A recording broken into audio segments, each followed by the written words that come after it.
Praise the lord. సహోదరులు భక్సింగ్ గారి అనుభవంలో దేవుడు తనకు బయలుపరిచిన దైవ మర్మములు. నీ మీద కోపపడిన వారందరూ సిగ్గుపడి విస్మయం పొందెదరు. నీతో వాదించువారు మాయమై నశించిపోదురు. యెషయా 41:11. 17వ శిఖరము. మానవ మాతృలముగా మనం అనేక భయములతో నిండి ఎందుము. క్రైస్తవ జీవితంలో అనేక కఠినమైన ఆటంకములను ఎదుర్కొనవలసిన్నాము. ప్రతి భయము, ప్రతి కష్టము ఒక పర్వతం వలె నగుపించును. అది మన శోధనగా కానీ లేక పరీక్షగా లేక శ్రమగా భావించినప్పటికీ 15-16 వచనములలో మనకు గల వాగ్దానము, నీవు పర్వతములను నూర్చుదువు, వాటిని పొడి చేయుదువు, కొండలను పొట్టువలె చేయుదువు. నీవు వాటిని గాలించగా గాలి వాటిని కొనిపోవును. ప్రతి ఆటంకము అది ఎంత కఠినమైనదనూ సరే ప్రభువైన యేసుక్రీస్తునందలి విశ్వాసం వలన పూర్తిగా జయించగలము. బలహీనులైన విశ్వాసులు బలము గల వారగుతురు. దేవుని వాగ్దానాలను కోరుకునుట ద్వారా వారి జీవితంలోని ప్రతి ఆటంకమును ఎడతెగక జయించుచూ వెళ్ళెదరు.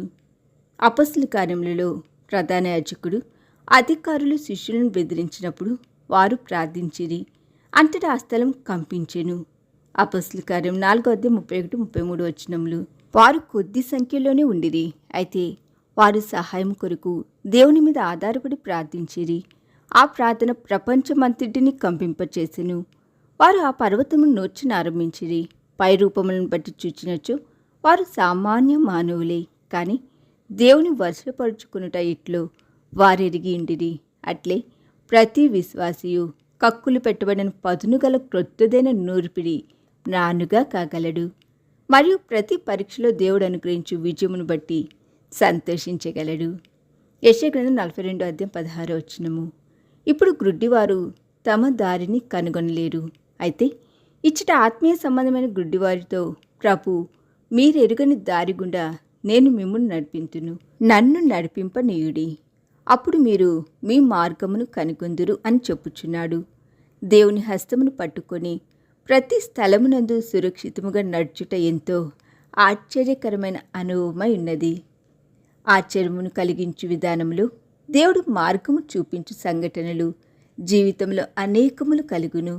నీ జీవితంలో ఎన్నో క్లిష్ట పరిస్థితులు ఉండవచ్చును. నీవు అయోమయమైన స్థితిలో నున్నావేమో. ఏది తీర్మానించవలనో నీకు తోచని పరిస్థితిలో దేవునికి మొరుపెట్టి, ప్రభువా నన్ను నడిపించదని వాగ్దానం చేసితివి కదా, నాకిప్పుడు మార్గమును చూపించుము అని అడుగుము.